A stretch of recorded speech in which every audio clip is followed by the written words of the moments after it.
This is the buying checklist from Pennies Not Perfection that can help you decide whether or not a purchase is a good choice or just an impulse buy. This can help you with your impulse spending if you are often buying things online or purchasing things. Doing this before you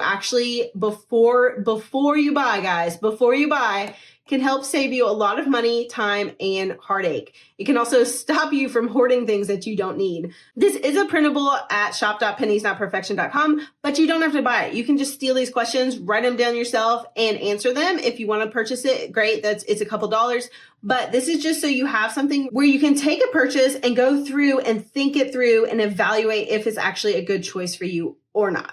So let's use one of my wants right now. It is February of 2023, and I really want to buy a snowboard because I used to go snowboarding every single year. I used to go at least once a year.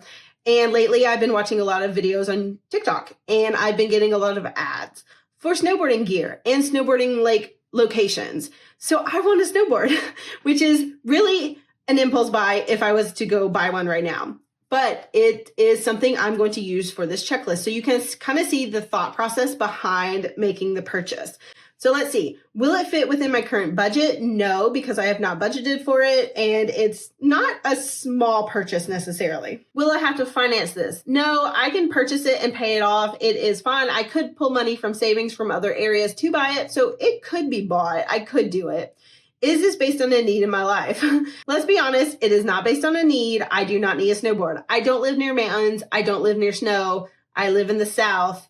I love snowboarding, but it's not something I do often or need to do or even have plans to do. Am I only interested because it's on sale? Let's say no, because I do want one eventually, or if I start going snowboarding again, I would buy one even if it's not on sale. So it's not necessarily that it's on sale that's making me want to buy it. Have I looked for the best price yet? No, I've literally just looked at the cool ones that showed up in my ads on TikTok. Do I already have something like it? No, I do not have this. I have always rented snowboards in the past, so I don't have one.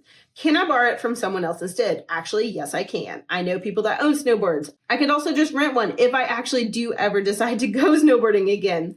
So I could rent one. Will I use it long term? I'm gonna say yes, but rarely, because currently I rarely go snowboarding. It would be something that lives in my attic, and I would not use it very often. So can I delay this purchase for 30 days? Yes, of course. I could delay it forever because I don't have a snowboarding trip planned. Will this create additional expenses? Unfortunately, yes, it will, because if I have a snowboard, I'm going to want to go and make more trips so that I can get my money's worth. So I'm going to buy lift passes, and I'm going to spend money going to mountains because I do not live near them. Therefore, it's actually going to create a lot, let's say a lot of expenses. And then will this contribute to my financial stress? This is kind of in between because it's going to create a lot of expenses, but I could actually pay for it. So it really could go either way on this. I'm going to say no because it won't. How long will it make me happy for? Let's say I do actually plan a trip, so it'll make me happy for about 4 days. So that's nice, but then I would have to plan another trip the next year to get any more enjoyment out of it. It's not something I can use often or every day. So let's just say 4 days. If I hurt myself, even less, or it will make me unhappy. How many hours do I have to work for it? This is a great question for anything you want to buy. Just take the amount of what you want to buy, what it costs, and divide it by the hourly rate that you get paid at your job. And you can see how many hours it costs to pay for something. I honestly, this is hard for me because it's variable since I'm self-employed, but let's say it'll take 20 hours.